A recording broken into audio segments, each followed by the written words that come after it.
who are some B2B brands that you think are doing a great job or a good job of doing this? And maybe the answer is none. And maybe you need to reference B2C, because candidly, you know, as I look at the role models for how we're scaling our business, it's on the B2C side. I'm looking at the people who are crushing social and influencer and the storytelling.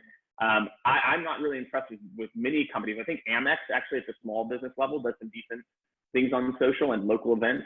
Who are the people you think are doing it cool or interesting? And then again, I really want to think, you know, how can we get there? What are maybe one or two steps to start to stay in front of the competition? What are one or two things, kind of quick takeaways that someone can add that they could put into action, you know, over the course of a couple of months, right? Because like you said, it's not a quick fix, over the course of a couple of months.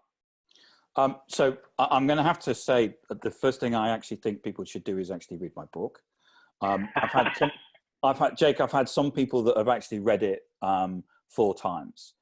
Even today, I had someone come on LinkedIn and say, I've just read your book and I didn't know anything about social selling. Now I know a bit, but it's a really good background. And, you know, even though it was written 2 years ago, it's still very relevant in terms of getting people up and running.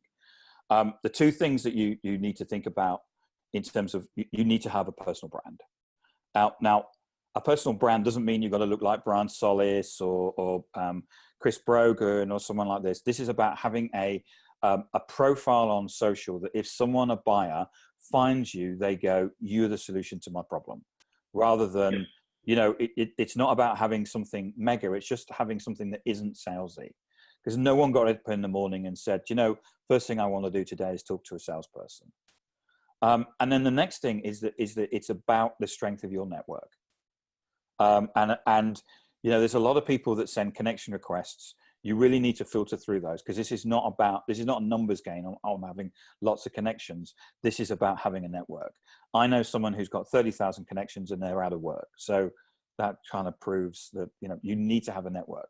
So they're the 2 things, Jake, I think that people really need to work on.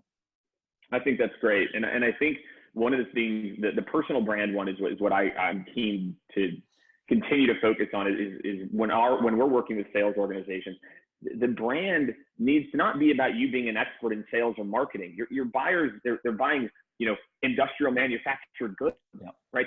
They don't care that you're giving. You need to show that you're an expert or your brand is in that. Like, I get it, I understand.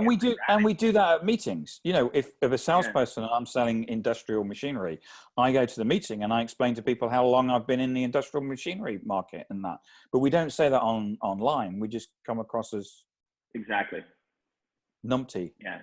Well, it's just a product push, right? Yeah. It's like I'm resharing this post that my corporate did. So look, Tim, I could go on about this for a long time. I'm sure I'll have some follow-ups here. I'm pumped. I could not be more excited for what I think this is going to mean for us over the next 2, 3, 4 years. I really think what a lot of this means is that we're kind of coming back to really authentic communication. You know, it's talking about business. It's talking about, you know, helping people and creating networks. It's kind of like the virtual, you know, again, what's old is new. Like, we all have these personal networks and Rolodexes that actually mean something now.